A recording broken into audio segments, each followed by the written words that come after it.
Catcher in the Rye is very much a book about its time period, and so it's important to have some background information on the 1950s, which is the time it took place. So hopefully you guys are somewhat familiar with entertainment in the 1950s. Some prominent TV shows were I Love Lucy, and Lucille Ball is right there. And she is a major first female comedian, hilarious. Her jokes still work today, so I would highly recommend you check it out. The Twilight Zone, so if you like creepy things, there wasn't very much technology in terms of special effects, but the ideas are super creepy. You can see that this was a television set. Most families in the 40s and 50s only had one television set, if they had any, and a radio, and there weren't remote controls, and there weren't very many channels, so you actually had to stand up and turn the knob on the television in order to change the channel. I know. You also had the Mickey Mouse Club right here. In fact, the Mickey Mouse Club was prominent even in the 90s, and so Justin Timberlake, Christina Aguilera, and Britney Spears were all part of the Mickey Mouse Club. So that was a great starting point for many actors and actresses. And then we have Marilyn Monroe, of course, a bombshell, and still an icon in the entertainment industry today. There were sock hops for dances that included Lindy Hop, which is a type of swing dancing, lots of fun. Disneyland opened in 1954, so it's now about 65, 66 years old, which isn't that old. It's probably the age of some of your grandparents. People went and ate at diners. There were drive-through movies, car hops. Car hops are kind of like Sonic, where people would order in their car and someone on roller skates would take their order. So those were all things from the 1950s, and we kind of brought back drive-through movies during the pandemic, at least I think in some places. I don't know about Flagstaff. Joys of having a toddler during a pandemic. Politics were also important. The United States was the strongest military power in that time. There was also a crusade against communism that hasn't really gone away in the last, 70 years now. But it was particularly strong now with McCarthyism, which you can see down here, because it was more of a witch hunt where politicians, actors, and actresses were all under kind of a magnifying glass to see if they were communists, and there was this big fear of being thrown into prison, or worse, if you were a spy for Russia, which was the biggest communist country in the time period, and arguably today as well, although I know China is also fairly big. Although we know about the 1960s civil rights movements, nascent means something that's beginning, and so that means that it didn't just start out of nowhere. The civil rights movement started in the 1950s and arguably before as well, but it really started picking up the pace here. So it didn't just come out of nowhere in the 1960s.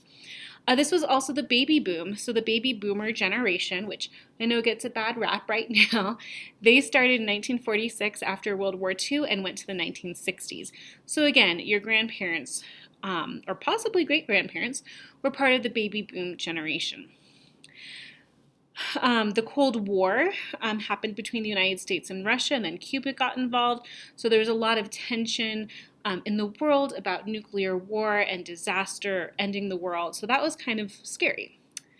This was also a movement towards the suburbs. So before this time, a lot of people lived in the cities, and they just wanted to get out. And so I think now with the millennial generation, there's a movement back into the heart of the city, or downtown areas, because you don't need a car necessarily and there's a lot to do. So it just depends on the generation. There's the Korean War, McCarthyism. Senator McCarthy was kind of the strongest voice in trying to end communism in the United States. And so he kind of led the fight and was like the face of fear, because innocent people could be accused of being communists as well, and it could end their careers. So yeah, there was a lot going on. We had Presidents Truman and Dwight Eisenhower during this time period, And then we also had Brown versus the Board of Education. Notice that Supreme Court cases are always italicized. That's a rule, so keep that in the back of your mind or on the back burner for when you need it later on. And that was to end segregation in schools. Although that was a good thing, the way it was implemented had some issues, and that's come to light in recent years too. So if desegregation interests you, I highly recommend looking up some more modern research on that. 1950s fashion. Believe it or not, women could not wear pants in public yet. My mom was born the same year Disneyland opened, and she couldn't wear jeans until high school or college, or pants. She had to wear a dress, which is very weird to me, but that's what happened because I love wearing jeans.